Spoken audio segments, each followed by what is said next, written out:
Good morning, my fellow yoga travelers.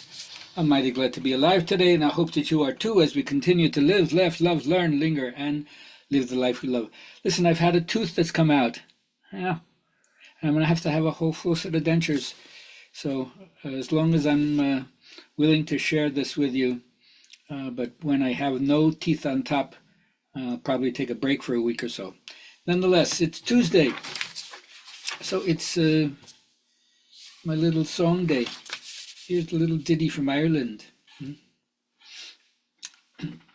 A bucket full of Mountain Dew. Let grasses grow and waters flow from a free and easy way, but give me enough of the rare old stuff that's made by Galway Bay. And policemen all from Donegal, Sligo and Leitrim too, will give the slip and we'll take a little sip of the real old Mountain Dew. Hi diddly diddly dum diddly doodly diddly dum diddly doo di diddly di day. Hi diddly diddly dum diddly doodly diddly dum diddly doo di diddly di day. Now learned men has used the pen, have writ your praises high, of the rare poteen from Island Green, distilled from wheat and rye. Away with your ills, it'll cure your ills, will you pagan, Christian, or Jew? Take off your coat and grease your throat with a bucket full of Mountain Dew. Hi diddly diddly dum diddly doodly diddly dum diddly doo di diddly di day. Hi diddly diddly dum diddly doodly diddly dum diddly doo di diddly di day. All right, there we are for today. Keep singing. Like Rabindranath Tagore says, God respects me when I work, but loves me when I sing. So keep singing, friends. All right, my journaling friends, what are we up to today? Remember, this is for you to write down, blurt it out, don't burnish the thought, or use it as a psychological inquiry for yourself to elevate the conversation between yourself and yourself, or yourself and friends who are willing to talk to you about this stuff. So first, in your memory, how do you remember your parents taking care of themselves physically? And if they had any addictions, how did they handle it? Or how did you view that? And then how has their way of taking care of themselves affected the way you take care of yourself as an adult? Let me know what's going on in your life about that. I'll be glad to share my view of my life. All right, nonetheless, my teacher, B.K.S. Iyengar, says that the lack of true knowledge is the source of pain.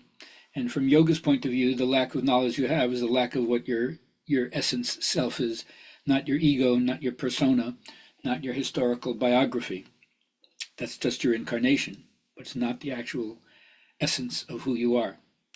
So you use your intelligence in yoga to cut through false understanding, and you find out that yoga is not only just a philosophical, but has a therapeutic side as well. And that's the therapeutic side that suggests alternatives to you to help you learn how to make decisions in the here and now that are smart, that are wise. Now, limitations, of course, are not natural to the soul, which by nature is free. That's why longing for freedom is behind all desires. And so hopefully you learn the consequences of your actions, and then you're responsible for them. Otherwise, you're under the spell of the ever-changing moods, which in yoga is called the vrittis, the fluctuations of consciousness. Now, Joseph Campbell reminds us that the religions that have dualistic teaching, which means they ontologically separate the creator from the creature, they're not the same. All you can do is establish the relationship, and usually through an institute that mediates that relationship. You're a member if you belong to the institute, and you're on the outcast, or you're anathema if you're not. But in yoga, they say, Tattvamasi, thou art that. You are the divine principle you're seeking. And when you use their meditation, neti, I'm not this, I'm not that, and throw out all the limited images and fixed categories, that's how you go into the transcendent. And you have to find a teaching that is transparent to transcendent, because that's where you'll be shown the way and the light will shine on that path. Now, my rabbi reminds us that just as in yoga, avidya, which is ignorance, it's the state of unawareness of a fearful contraction that denies us access to a better future. But this is just about me. I say it to all my friends who are old enough to hear this, and for the young people, just file it away if you don't feel it's important for you to think about it now. But the instruments I use in my tool chest to deal with my mortality is taking the legal steps to dispose of my estate, telling people what I want done with the stuff that I leave behind, the journaling that I do that recalls memories in my life, the earliest encounters that I've had with life and death, writing my own obit. Don't leave it to other people. What do you want said? What do I want said about me? And I'm going to do that now, because whatever is already true in that aspect of my unwritten obit, I can harvest that and be grateful about that. And what's not, if I want that to be said, what do I got to do between now and then to get it done? So also, how do I want to be remembered at the funeral? Is there any kind of party I want, or what do I want done with my remains?